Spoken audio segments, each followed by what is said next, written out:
Hi, I'm Matt with etrailer. Today we're going to talk about the Saris SuperClamp Bike Rack on our 2023 Buick Envision.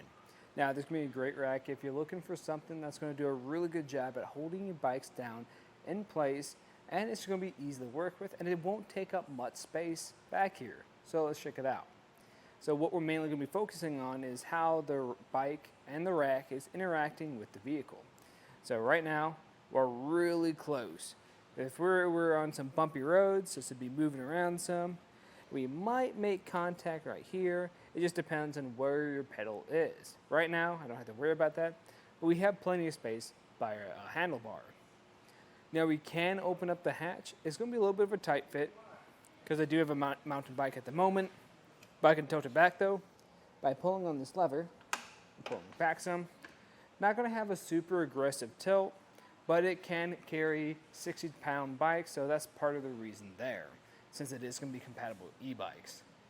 Now, when I go to tilt this back or open up our hatch, I'm going to rearrange that pedal to be at the downward position because I want to watch out for the bottom of the lift gate, but I'll also have to pull my bike just a tad bit, and I'll show you why.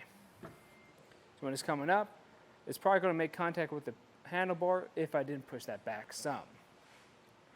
But this will allow us to reach in and grab anything we need, like groceries or biking gear, or even take a seat inside our vehicle. And once you're done, you can lower that back down and then put this back into the seated position. Now all you have to do for that is to push up on it, it'll click into place. Now we can take it off now. It's going to be a pretty simple process. You're just going to have a strap back here, you'll undo, and then you're going to have this front ratcheting hook, also really easy to take off, like this one because it stops here, letting you know where exactly you need to mount this to. And when I pull it out, it retracts. So that's even less work for you to do.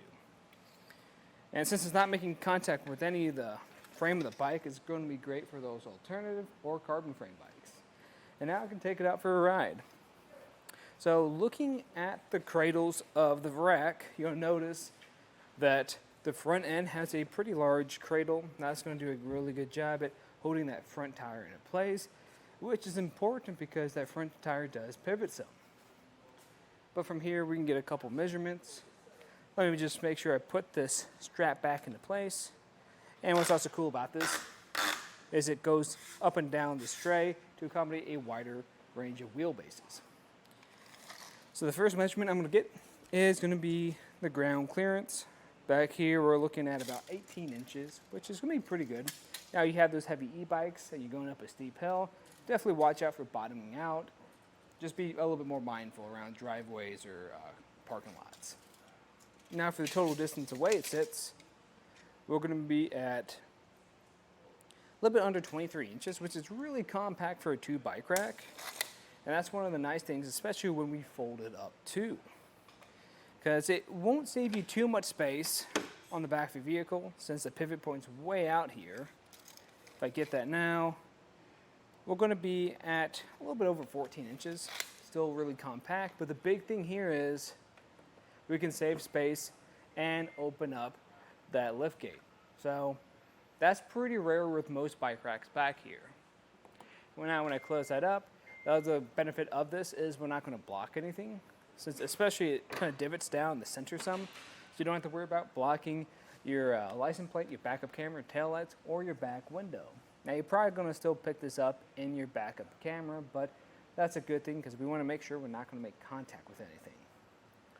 And the way this is going to install is we're going to have a 1.25 inch shank that goes into your 2-inch hitch receiver.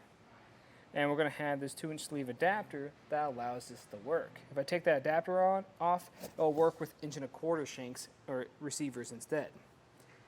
The way that we'll have a pin that goes through here that connects to a lock core on the other side to give you that extra security. And on the very back of it, we're going to have our anti-rattle device, which is just a knob. I like this style since you just have to turn it with your hand. It's really easy to do.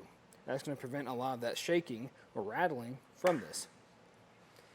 Now, in my opinion, I think this is going to be a solid choice for anyone who's looking for something that's one, going to be really easy to hold your bikes down with, that can carry a variety of different styles of bikes, but also they want to save space on the back of the vehicle. Because typically I would compare this to the Thule Verse bike rack, which does all of those things, but the Thule Verse sits up a decent amount higher and it's going to block a lot of this. With this, we don't have to worry about that, and we can actually open up the liftgate too, again, which is pretty rare. Now, if you guys have any other questions, let us know here at eTrailer. And again, I'm Matt, and thanks for watching.